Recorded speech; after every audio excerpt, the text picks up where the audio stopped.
Have you ever experienced something you could not rationally explain? A noise in the night, a cold spot, or maybe a feeling of not being alone?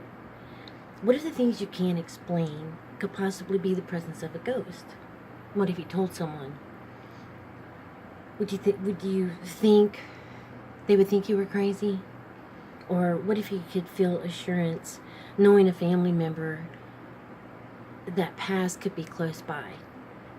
I choose to speak on this subject because I have experienced several things in my life along those same lines, and I thought I was losing it when I began to wonder about the what ifs. Being someone that has had experiences throughout her life with several incidents makes me qualified to discuss these matters with you. The purpose of this speech is to persuade everyone to at least think of the possibility of ghosts existing on some level. About 45% of Americans believe in ghosts. However, the ghost hunting shows on television make it seem like that it's all a setup.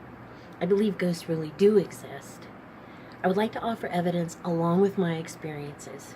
When my speech is over, I would like for you to decide for yourselves, or at least think about the possibility. You may even surprise yourselves. The idea of ghosts may be accepted more than you think. According to USDaytoday.com, HuffPost website poll of 1,000 people suggests about 45% of us believe ghosts are real. You may be asking, why should I believe in something I can't see or have never experienced? We all believe in one thing or another without physically seeing. If we are religious, we have faith in what we can't see. Why should this certain subject be any different? Wouldn't we all like to believe and take comfort in the thought of our family members being near us in some way after they're gone? Science versus belief, it's an old tale. The quest to find a scientific explanation for everything that we experience, physical and measurable proof of what is happening. Although sometimes, even when evidence is captured on some level, science quickly explains it away. According to LifeScience.com, it is hard to capture hard evidence of a ghost because there is not one universally agreed upon definition of what a ghost is. They also remind us that Albert Einstein suggested a scientific basis for the reality of ghosts based on the first law of thermodynamics. It states, if energy cannot be created or destroyed but only change form, what happens to our body's energy when we die? Could that somehow be manifested as a ghost? And that's an interesting theory for sure. Seeing is believing. How many of us have experienced a cold draft on a hot day, or maybe thought we heard quiet voices when we were alone? According to an article on the website psychologytoday.com, a study has shown that the brain can actually trick you into thinking that you have seen or experienced something paranormal. Most of the time this occurs under durations of stress. I don't agree with this. When I was 15 years old, I was home alone on a Friday night. We lived in a tiny house. I was sitting in the living room watching TV. No one else was home. From where I sat, I could see into my bedroom. I had an old black and white TV, came on all by itself. Now back then we didn't have remotes.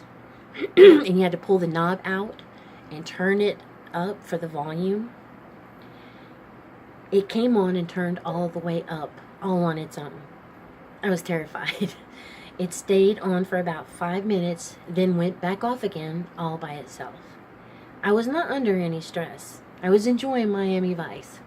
I ran from the room and waited outside until someone came home. Another instance was after I moved into the home of my granny who had passed away, which is where I live now. I was washing dishes. Once again, no one home but myself. There's an old small grandfather clock. It was broken and had not been moved in about 5 years or so. Been broken for the same length of time. While washing dishes, it started gonging.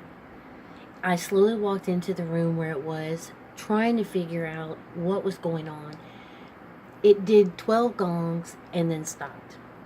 I've been in this home for over 3 years and it has never made any noise since then. The only time it ever happened. I've also taken pictures that cannot be explained. This is not my mind playing tricks on me. I began trying to find evidence because I wanted to know I wasn't crazy. I have some taken in my granny's room and that have strange orb-shaped balls. They're really huge, and one has a face in it.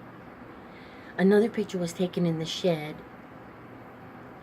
and the odd thing about this was the timing for this certain picture.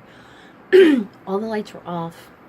Taking a picture with a flash, I asked if my grandfather was there, because he built this house, he built the shed, they built everything from the ground up. The picture that I took in that instance had this really weird blob shape in front of me. None of the other pictures came out like this. I've had this phone, for about a year and a half. Never had any pictures with anything like it, but the timing for it to happen right after I asked if my grandfather was there, that was really something to think about.